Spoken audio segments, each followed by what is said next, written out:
Good morning and welcome to lesson 247, which is without forgiveness, I will still be blind. And we're all familiar with Amazing Grace was blind, but now I see. And so grace and forgiveness really can be sort of coupled together.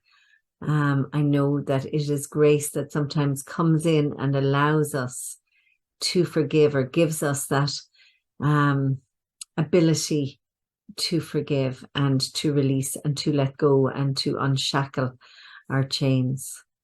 Let's take a moment and be still and be quiet with our prayer. So we begin this day in gratitude. We consciously open our hearts and we surrender to love.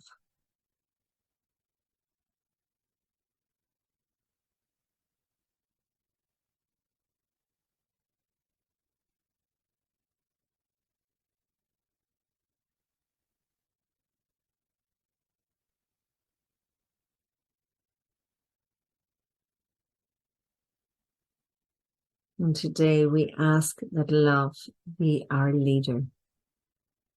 We commit to following this leader.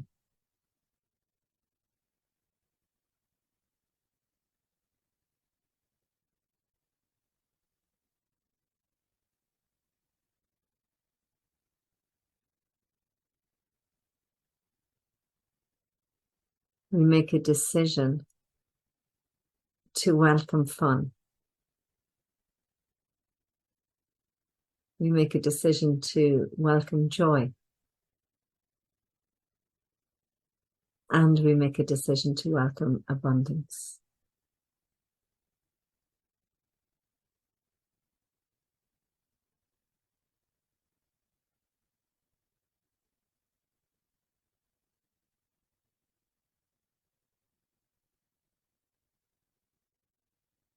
We recognize that all encounters are wholesome. That everything that transpires today can be met with a peaceful heart. Because we are anchored in the truth that we are one, that we are love, and that we are free.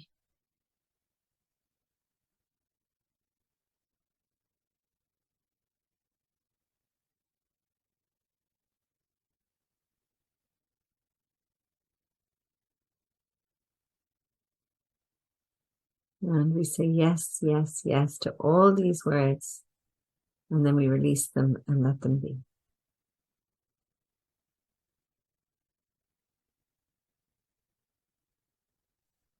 So lesson 47, without forgiveness, I will still be blind. Sin is a symbol of attack. Behold it anywhere and I will suffer. So remember this idea of sin being off the mark. Like you're not seeing clearly, you're not seeing properly, you're not recognizing that the light exists within you and within another. For forgiveness is the only means whereby the Holy Child's vision comes to me. So it's through forgiveness that I get to see clearly now. Remember Amazing Grace, I was blind, but now I see. I get to see clearly through using this gift of forgiveness. Let me accept what its sight shows me as the simple truth, and I am healed completely. Then we invite the other or an other. Come and let me look on you. And I don't know if you've ever taken the opportunity to look deeply. Sorry, I'm just looking to see where the rest of me I have it. To look deeply into another's eyes, like to truly look deeply and see the love that exists there. So let us look upon another and recognize that their loveliness reflects my own. And if you ever see beauty in someone, remember that if you spot it, you got it. What you see in them exists in you. Your sinlessness is mine. You stand forgiven, and I stand with you. So everyone returns to innocence and is known as innocence. So would I look on everyone today, All others are your children as you have created them, and gave them all to me as part of you and my own self as well. Today I honor you through them, and thus I hope this day to recognize myself.